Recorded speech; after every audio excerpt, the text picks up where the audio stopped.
Bom dia, amados. Mais uma manhã, mais um domingo, graças a Deus, e mais um atributo de Deus. E hoje, o atributo de Deus é sobre a presciência de Deus, a característica da presciência de Deus. Vamos orar para que o Espírito Santo nos ensine e molde os nossos corações? Senhor, em nome de Jesus, nós nos colocamos agora diante de Ti. Clamamos, Pai, que o Senhor venha sobre nós, ensina-nos. Não somente o que está na linha, o que está na entrelinha, o que está no texto ou no contexto, mas sobretudo, Pai, o que está no seu coração. Oh Deus, fala conosco, ensina-nos, ministra-nos. Nós clamamos a Ti, em nome de Jesus. Amém? Então, amados, a presciência de Deus. Para falarmos um pouquinho da presciência de Deus, que é o fato de Deus reger, saber, conhecer, estruturar, coordenar todas as coisas, aqui na Terra, fora da Terra, no Cronos, no Kairos, que é onde Ele está. E aí, eu quero pensar um pouquinho com vocês para iniciar, que existem várias questões teológicas. A gente tem cadeiras teológicas que uns acreditam de uma forma, outros acreditam de outra. Mas eu quero pensar com os amados sobre a deidade de Jesus, né? Ele é divino, tudo culmina nele. E ele já havia sido citado por Deus e o que ele havia determinado muito antes de chegar aqui. Mas ele entrou aqui para que nós pudéssemos conhecê-lo e para que nós pudéssemos voltar para o Senhor. Então, a deidade de Jesus, Jesus é 100% homem, mas ele também é 100% Deus aqui enquanto ele viveu na terra. O seu nascimento virginal, não é? Uma moça, Maria, linda, humilde, uma mulher de coração quebrantado, foi encontrada pelo Senhor na posição e o Senhor a tomou para gerar o seu filho que viria ao mundo por amor a mim e a você. O ministério de Jesus, a sua morte, a sua segunda vinda, quando Ele vai voltar para nos buscar, para nos levar para a sua glória, a justificação, a santificação, a organização da igreja, o batismo, a ceia do Senhor, tudo isso são questões que nós trabalhamos aqui no nosso Cronos. O plano da salvação de Deus é tremendo e Efésios, no capítulo 1, dos versos 13 ao 14, que inclusive é uma sentença que não tem ponto. Nessa sentença, Paulo está nos explicando o plano da salvação de Deus. Primeiro, que Deus Pai planejou do verso 3 ao verso 6, que o Deus Filho executou o plano da salvação do verso 6 ao verso 12. E por fim, que o Espírito Santo de Deus aplicou a salvação. E, se nós somos salvos pelo Senhor, nós somos salvos para sempre. Uma vez salvos, nós somos salvos para sempre. E a Bíblia nos garante isso. E assim, amados, a gente vai começar a entender o que é então a presciência de Deus. É a absoluta soberania de Deus com relação ao Kairos, principalmente, todas as coisas, e com relação a nós aqui. E é interessante que a presciência de Deus, ela é incondicional, ou seja, a eleição de Deus para a vida eterna, para nós, ela é incondicional. Ela não depende de mim e nem de você. Ela depende do projeto, do decreto, da presciência do Senhor. Nunca é empregada nas Escrituras com relação à presciência de Deus, com relação a coisas ou eventos. Ela sempre vai ser aplicada com relação a pessoas e pautada nas ações das pessoas. É o que Deus pré-conhece, pré-entende de nós aqui na Terra. A palavra presciência, ela vai aparecer no Antigo Testamento como sendo pré-conhecimento. E vai aparecer a palavra pré-conhecimento ou conhecimento em vários textos, que é o conhecer de Deus. E aí, não tem muito a ver com a cognição, É lindo isso, porque o conhecer de Deus tem a ver com afeição, tem a ver com o que Ele designou para cada um de nós, tem a ver com o amor dEle, com a misericórdia, com a graça dEle. Lá em Êxodo, no capítulo 33, verso 17, diz assim: o Senhor disse a Moisés: farei o que me pede, porque tenho me agradado de você e o conheço pelo nome. Mas por que o Senhor está falando isso sobre Moisés? O nome Moisés significa tirado das águas. Na época em que o faraó decidiu que todos os bebês israelitas seriam jogados no rio Nilo, a Joquebede descobre que estava grávida. Como assim? Ela deve ter torcido a gestação inteira para que fosse uma menina. Mas quando nasceu, era um menino. E a Bíblia diz que ele era formoso. Não significa só que ele era belo, não significa só que ele era um menino saudável, não. Ele era formoso. Havia algo de Deus naquele menino. E ela então obedeceu, ela cumpriu o prescrito que havia sido dado, que todos os bebês fossem jogados no rio Nilo. Mas ela jogou do jeito dela. Ela pegou um cesto, calafetou o cesto com piche, betume, colocou uns paninhos, deve ter amamentado bastante ele ali para ele ficar bem dorminhoco, bem quietinho, fechou o cestinho e o colocou no rio. E a palavra diz que o cestinho foi andando até parar no carriçal. E ali ele foi achado pela princesa, a filha do faraó. Que coisa, né? A filha daquele que havia promulgado a lei. E assim, o Moisés foi cuidado pela própria mãe, porque a Miriam ali intermediou a história e ela acabou sendo convidada pela princesa para cuidar do filho, para ser ama de leite do filho. E assim, quando o Moisés fez 4 anos, ela o devolveu para a princesa. Ele foi para o palácio, porque ele tinha algo tremendo de Deus para fazer naquele lugar. Aprender sobre tudo, sobre leis, sobre astronomia, sobre línguas, sobre geografia, porque ele seria aquele que instauraria a lei ao povo de Israel. E ele precisava conhecer tudo sobre tudo, para poder carregar este povo, tirando do Egito. E o Senhor então preparou a vida deste homem desde a sua concepção. Por isso que nesse texto de Êxodo, o Senhor diz: eu o conheço pelo nome. E o Senhor também me conhece e te conhece. Bom, Deuteronômio capítulo 9, verso 24 diz assim: vocês têm sido rebeldes contra o Senhor desde que os conheço. Aqui é o conhecimento da tristeza. Jeremias 1:5, quando o Senhor escolhe Jeremias e o chama, o Senhor diz assim para ele: antes que te formasse no ventre te conheci, e antes que saísse da madre te consagrei. Ele foi consagrado ao Senhor. Amós 2:2 diz o seguinte: de todas as famílias da terra, a vós somente eu conheci. O termo conheci nesse sentido afetivo, de designar. No Novo Testamento também tem textos com o tema de conheci nesse mesmo sentido do Antigo Testamento. Mateus capítulo 7, verso 23 diz assim: e então lhes direi abertamente, nunca vos conheci. O Senhor Jesus dizendo. João, no capítulo 10, verso 14, diz o seguinte: o Senhor Jesus diz: eu sou o bom pastor e conheço as minhas ovelhas e elas também me conhecem. Eu sou conhecido delas. Olha que coisa linda.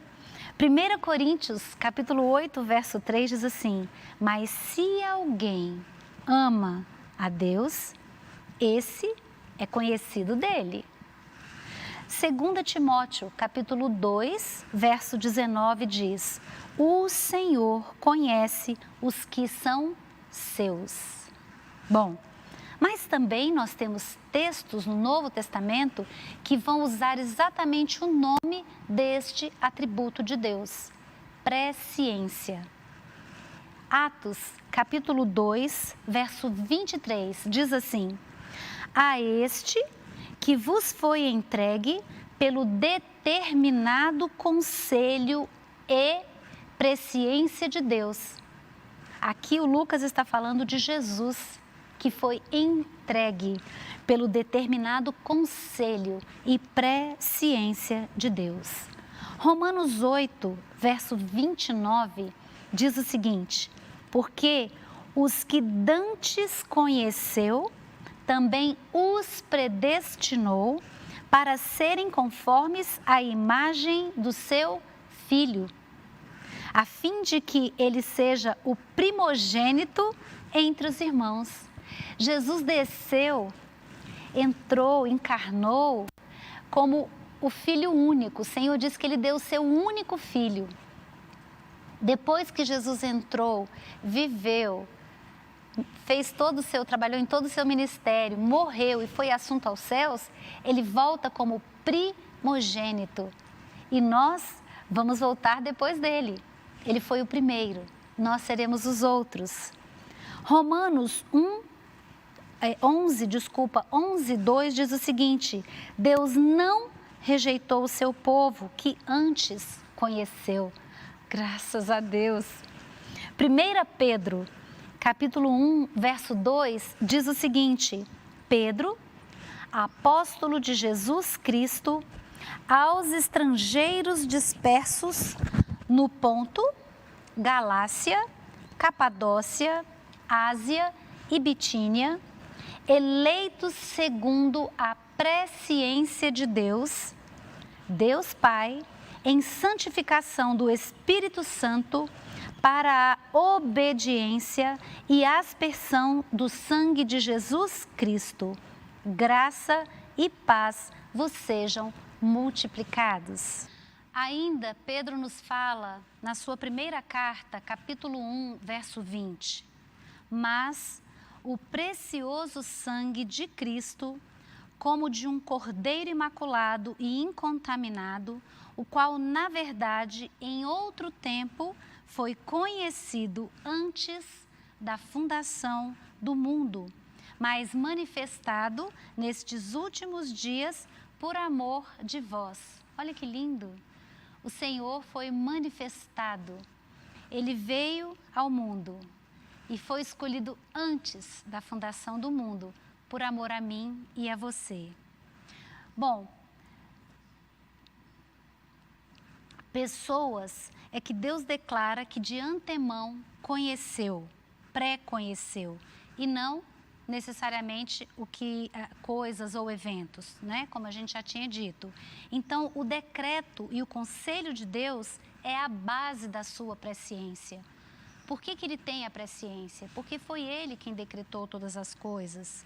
Deus conhece de antemão o que será, porque ele mesmo decretou o que haveria de ser. Portanto, afirma que Deus elege pessoas porque ele as pré-conhece. Ele as pré-conhece porque ele as elege.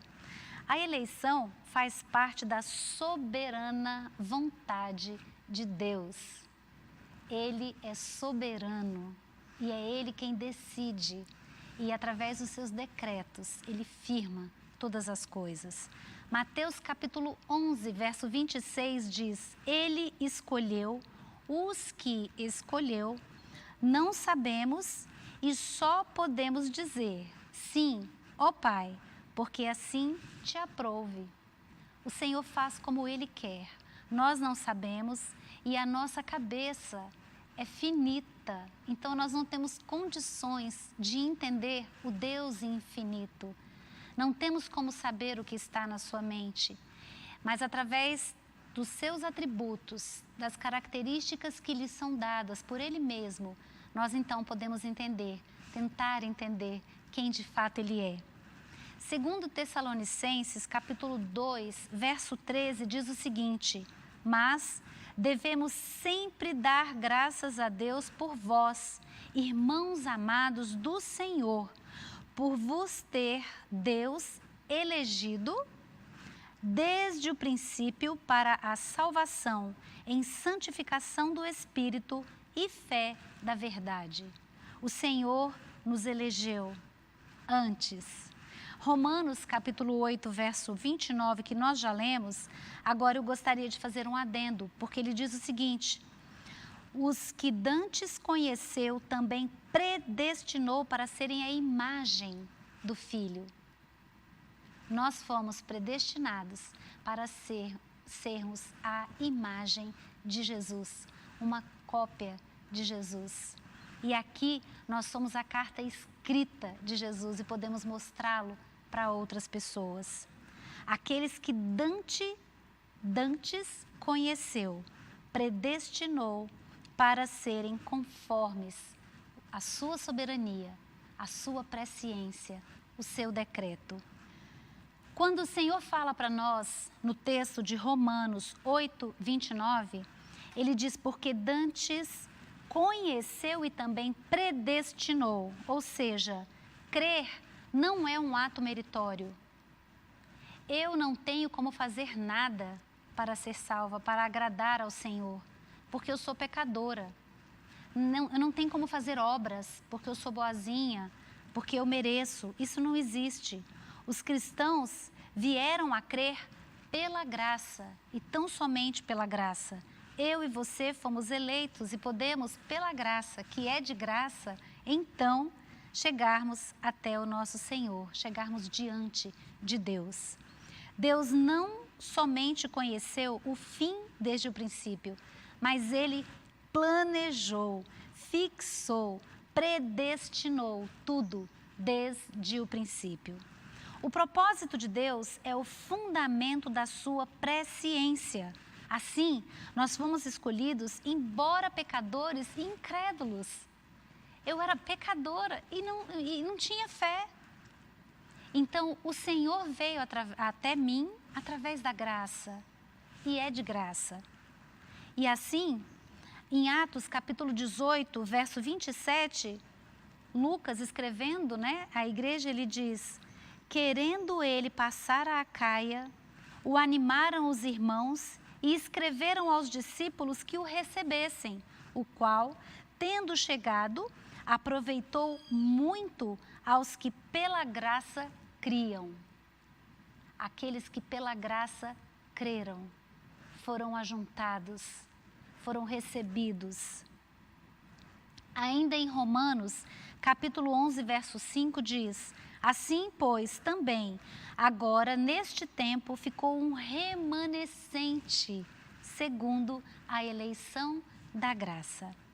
Bom, há duas coisas diferentes aqui que é importante a gente observar: o significado do termo e o escopo, ou a finalidade do termo. Nós temos várias palavras na Bíblia que elas devem ser usadas e podem ser usadas na própria Bíblia pelo próprio Deus, mesmo palavras iguais, de formas diferentes. Elas podem ter conotações diferentes. E a gente vai ver que isso é importante para a gente entender questões sobre a presciência e sobre a exegese bíblica. Assim, o Senhor, Ele nos mostra esta linha do que Ele quer para nós. E nós precisamos, então, interpretar, precisamos buscar, precisamos conhecer o significado e o escopo, ou seja, a fidelidade. Assim, preste bem atenção. Quando se fala em serpente, normalmente a gente se reporta àquela serpente lá do Éden, a serpente que fez com que Eva pecasse. Então, nós imaginamos que todas as vezes que aparecer a palavra serpente na Bíblia, a gente vai achar que tem a ver com pecado, tem a ver com engano, tem a ver com erro. E, de fato, a primeira serpente que aparece na Bíblia tem essa conotação. Olhe comigo em Gênesis capítulo 3, verso 1. Ora, a serpente era mais astuta que todas as alimárias do campo que o Senhor Deus tinha feito. E esta disse à mulher: é assim que o Senhor te disse? Não comereis de toda a árvore do jardim? Olha aqui, é engano, é dor, é sofrimento, é morte. Mas tem um outro momento que aparece uma serpente e a conotação é completamente diferente. Números capítulo 21, verso 8 e 9 diz o seguinte: E disse o Senhor a Moisés: Faze-te uma serpente ardente e põe-na sobre uma haste, e será que viverá todo o que, tendo sido picado, olhar para ela. E Moisés fez a serpente de metal e a pôs sobre uma haste. E sucedia que, picando alguma serpente, quando esta pessoa olhava para a serpente de metal, vivia. Aqui é oposto o significado. A serpente aqui nos leva para Jesus, para olhar como se fosse para Jesus, uma metáfora de Jesus olhando para a cruz, né? Seria essa a proposta. Jesus, ele na cruz se fez pecado. Mas quando nós olhamos para a cruz, nós nos apropriamos de Jesus, nós temos a vida, nós podemos viver. Nós iríamos morrer por conta do pecado. Então, a gente já não pode dizer que a palavra serpente tem a mesma metáfora. A mesma coisa acontece com a paz. Jesus diz assim, lá em João, no capítulo 4, verso 27, Deixo-vos a paz, a minha paz vos dou. Eu não vou-la dou como o mundo a dá. Jesus está dizendo que veio para trazer paz. Mas lá em Mateus capítulo 10, 34, Jesus diz assim, eu não vim trazer paz, eu vim trazer guerra e trazer espada.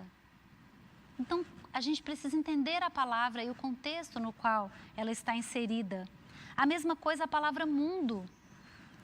João 3,16, Jesus diz, porque Deus amou ao mundo de tal maneira que deu seu único Filho, para que todo aquele que nele crê não pereça, mas tenha a vida eterna. Mas em Romanos 12, o apóstolo Paulo nos ensina a não amar o mundo, não nos conformarmos com ele. Então nós temos que entender. Assim, a mesma palavra nós podemos achar em termos diferentes. Por exemplo, o Salmo 34 diz assim, provai e vede que o Senhor é bom. Nós podemos pedir prova de Deus. Pedro, quando estava no barco, sendo açoitado para um lado e para o outro junto com os discípulos, eles estavam achando que iriam morrer. E eles, eu imagino que devem ter pensado, o mestre nem sabe aonde nós estamos e como nós estamos. Estamos no meio de uma tormenta e o mestre está lá no monte orando. Mas ainda que o mestre nos visse, ainda que ele pudesse nos ver, como ele chegaria até nós? Ele não tem barco. Mas o Senhor Jesus não só os viu, como foi até eles. Por quê? Porque ele não é natural, ele é sobrenatural. E ele veio andando sobre as águas. Agora, olha que interessante, Pedro pediu uma prova. Pedro disse assim, tu és o Cristo? É mesmo Jesus? Jesus falou, sim, Pedro. E ele disse, então, Senhor, mande que eu vá até o Senhor. E o Senhor o chamou. E Pedro foi. Lucas, capítulo 4, verso de 9 a 12.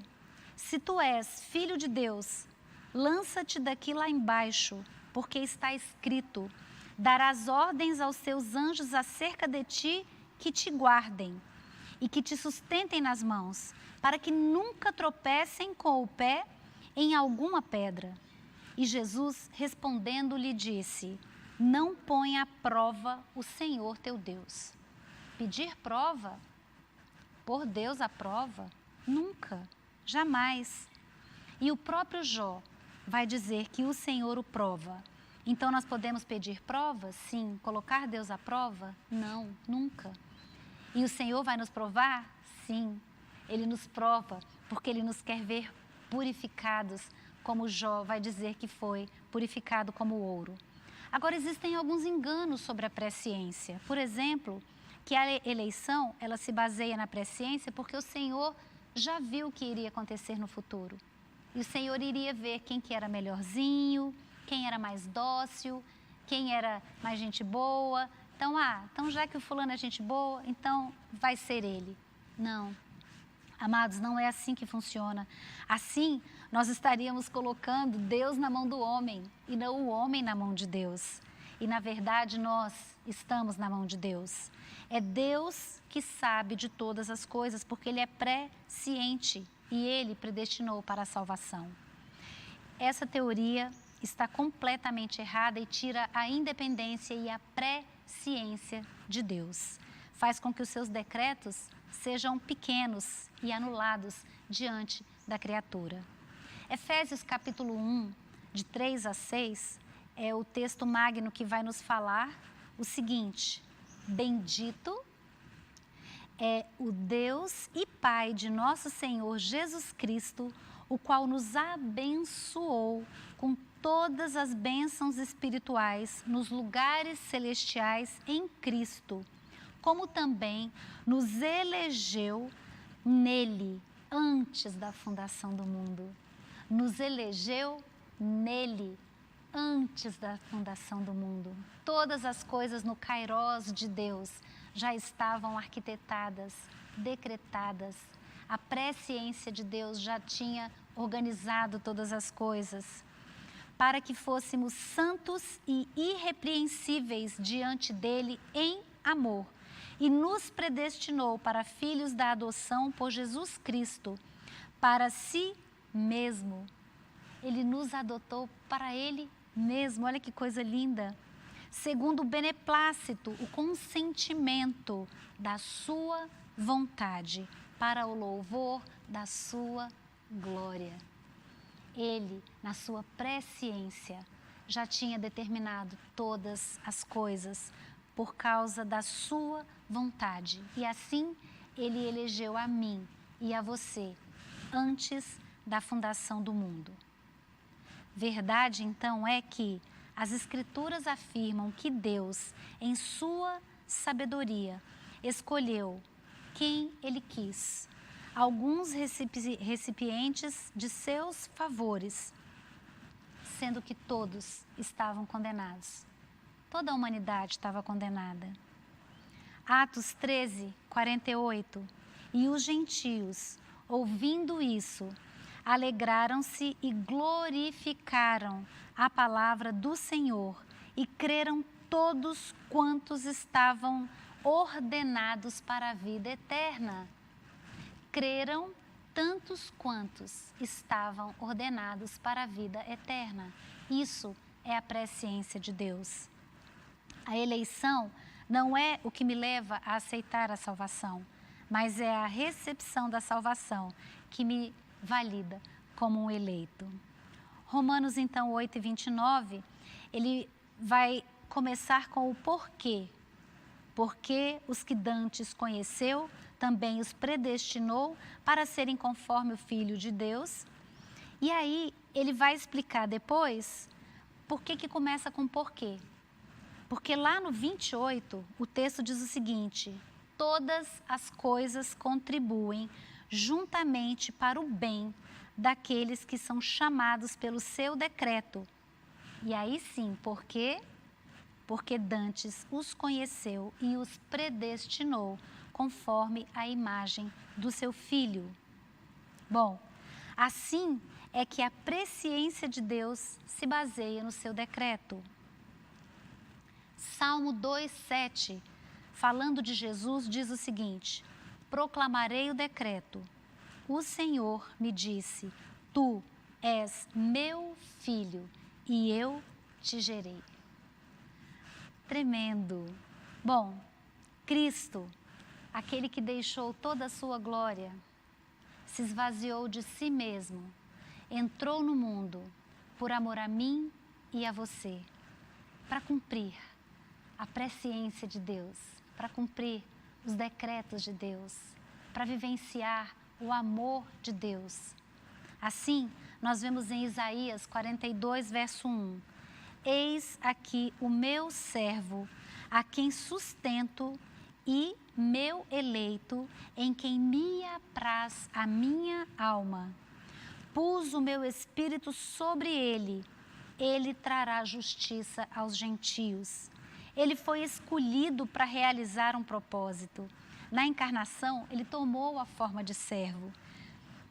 Filemão, no capítulo 2, versos 5 a 8, diz o seguinte: tende em vós o mesmo sentimento que houve também em Cristo Jesus, o qual, subsistindo em forma de Deus, não considerou o ser igual a Deus, coisa que devia afetar, mas esvaziou-se a si mesmo, tomando a forma de servo, tornando-se semelhante a homens e, se achando na forma de homem, humilhou-se a si mesmo, tornando-se obediente até a morte, e morte de cruz. 1 Tessalonicenses 1, 4, 5 diz: porque conhecemos, irmãos amados de Deus, a vossa eleição, porque o vosso evangelho não chegou até vós em palavras, mas também em poder, no Espírito Santo, em plena convicção. Precisamos crer, amados, que nós fomos escolhidos, separados, eleitos pela graça e pela presciência de Deus. E isso não depende de mim, não depende do que eu possa fazer, não por obra nenhuma, nada do que eu faça ou deixe de fazer, mas é tão somente pela graça. E assim, Jesus deixou toda a sua glória e veio para cá. E o que eu posso fazer? Querer me parecer com Ele, querer ser a imagem dEle e poder adorar a esse Deus que é tão grande, um Deus único, solitário. Nunca vai ver outro igual a Ele e nunca vai fazer outro Deus igual, porque Ele é único. O Deus que tem os decretos verdadeiros, puros, magnânimos. O Deus que é onisciente, que sabe de todas as coisas. Não há nada que Ele não saiba. E o Deus que é presciente e que está aqui e que quer nos amar. E por isso entregou o seu Filho, porque Ele quer nos salvar. E eu quero te convidar agora a ouvir esta música. E assim a gente encerra hoje a presciência de Deus. Então, amados, para fechar essa nossa aula com chave de ouro, eu convidei a Lia, amo a voz da Lia, para ela cantar com a gente uma música maravilhosa e que esta música possa falar poderosamente ao seu coração, em nome de Jesus.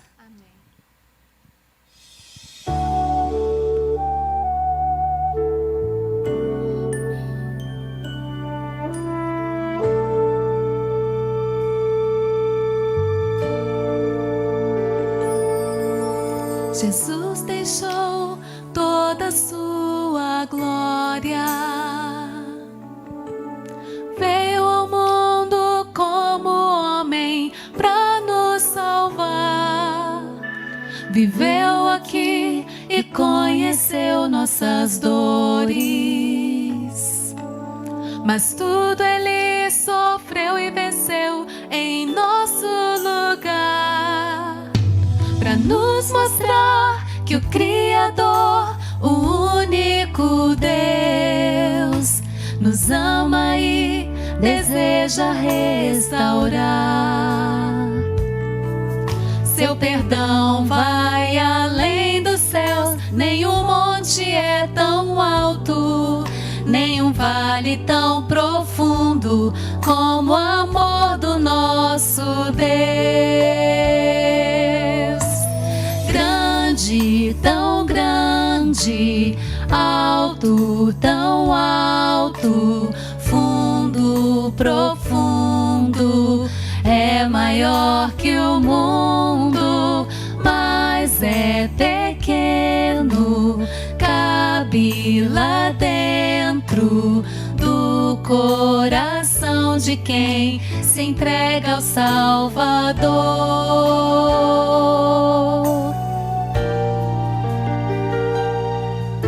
Jesus deixou toda a sua glória, veio ao mundo com salvar. Viveu aqui e conheceu nossas dores, mas tudo Ele sofreu e venceu em nosso lugar, pra nos mostrar que o Criador, o único Deus, nos ama e deseja restaurar. Seu perdão vai além dos céus, nenhum monte é tão alto, nenhum vale tão profundo como o amor do nosso Deus. Grande, tão grande, alto, tão alto, fundo, profundo, é maior que o mundo, mas é pequeno, cabe lá dentro do coração de quem se entrega ao Salvador. Se entrega ao Salvador.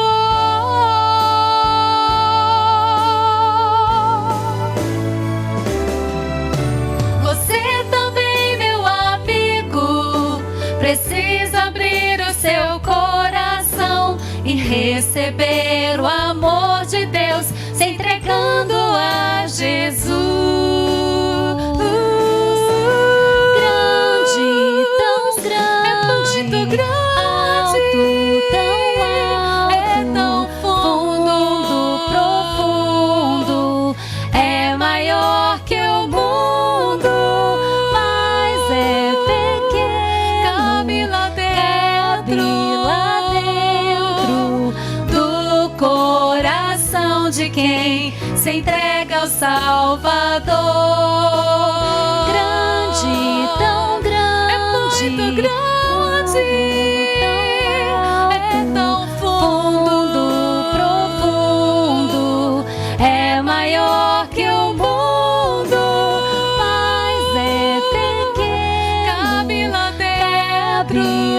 dentro do coração de quem se entrega ao Salvador.